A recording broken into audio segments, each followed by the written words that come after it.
My name is Grace Kisa. I was born and raised in Kenya, Ethiopia, Botswana, McLean, Virginia, before moving to Atlanta, Georgia to come to art school. I've been an artist all my life. I started as a young child. My father has a recording. He used to interview us when we were probably in nursery school. And he asked, "What do you want to be when you grow up?" And I said, "I want to make pictures." Because I didn't even know what it was to be an artist. But that was what I said then. And he always reminds me to this day that I knew from the beginning that's what I wanted to do. Presence means to me not just having my father in the house growing up, but also when I went out into the world. So the lessons he taught me from the mundane to the more complex. So I give an example. When we first moved to the US, there was a show on different strokes, and it was two kids that had been orphaned by their mother and was being raised by their mother's employer. The employer was a white family, and they adopted these two children that they were going to raise. So as we were starting to watch that, we were always excited when we saw Black people on TV, because coming from a country where everybody was Black and then coming to a country where it was very sparse, we were excited. And so, we got to watching the show, and then eventually my father says, "Do you really believe that these two children didn't have a family that could have taken these children in?" And just little lessons like that. So he gave us discernment. He gave us context for what we were seeing and experiencing.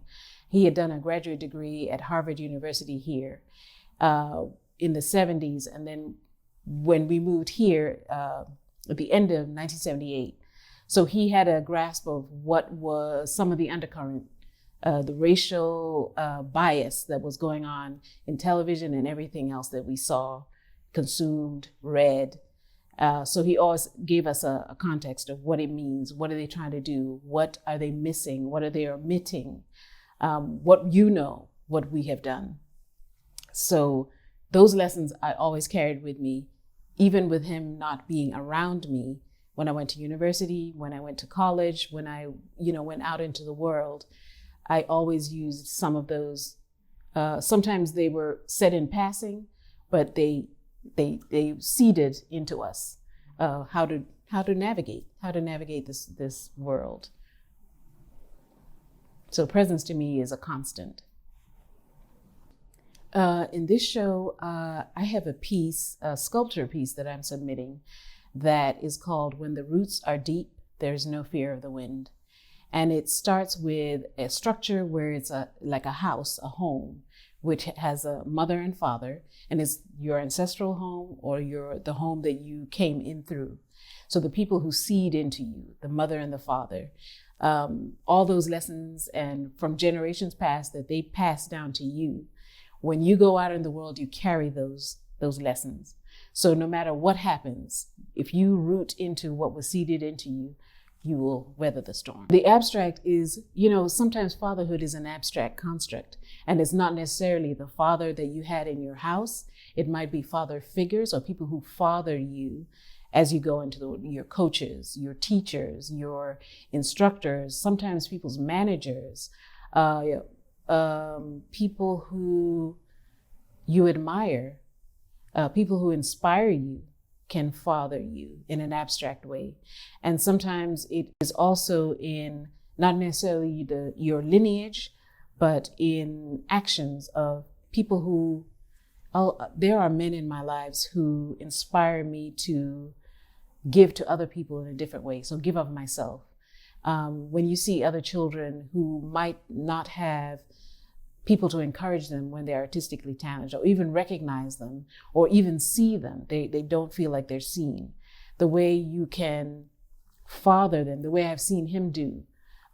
There's one particular man that I know, the way he fathers children. He doesn't have children of his own, but he has fathered many, just by example, by generosity, by charity, by giving of himself and his time, and sometimes his money to children that are without, or to supplement those who have fathers that might not have his skill set. To me, it is personal because I have a fantastic father who fathered not just us in my nuclear family, but our clan children, other children that his sisters and brothers had, their children as well. He is the anchor, like the base of our family. So he's the last living person in his whole family. The people that he came in with, his sisters and brothers and parents, are gone. And so he's the one who anchors the rest of us. He is probably one of the most intelligent men that I know.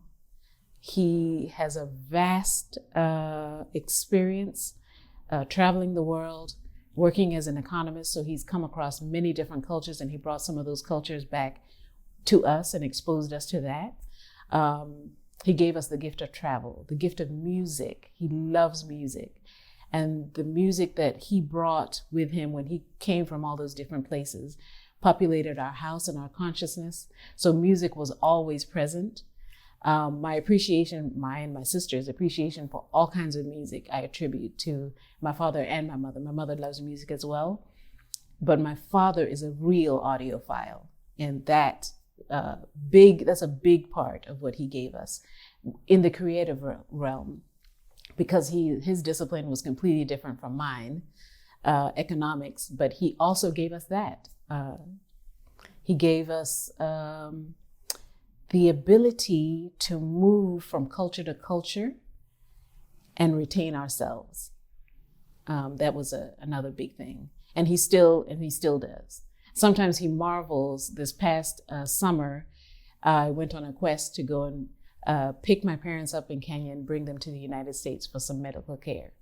And so he was marveling at how I was navigating, talking to surgeons and people of different backgrounds, different from my discipline, and with the comfort and ease of the way that I did. And he was, marveling at it, and I was crediting him and my mother for giving us that, the ability just to be confident in myself as I navigate this world. I want to add that it wasn't just my father that has seeded into us. My mother has a father. My grandfather, Stephen Wessa, was a man who had 3 daughters and 3 sons, and also raised 2 of his nephews. So they were all raised together. He did not distinguish the sons from the daughters as far as educating them. He educated all his 3 daughters, even when the culture in the village was, you only educate your sons. And he had a different perspective because he traveled.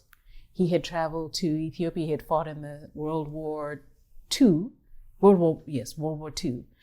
the Italians in Ethiopia. And when he came back, he traveled extensively, and he wanted his children, boys and girls, to do the same. So his fortitude and his foresight in educating his daughters allowed my mother to be the first girl in her village to graduate high school and go to college. So he set the tone for her and all the girls on my mother's side, in the family. So grandfathers in that way are also very, very important. Great grandfathers too. He lost his father when he was 12, and he became the head of his family at 12 years old, and he had 2 younger brothers. His father showed him the markings of where his land was as a 12-year-old, because he knew that he was not going to make it. And that little boy seeded into his children and took on 2 other children that were also orphaned, because he knew what it was like. So grandfathers, great-grandfathers, fathers, they're all in a long line of really strong men that have just held our family up.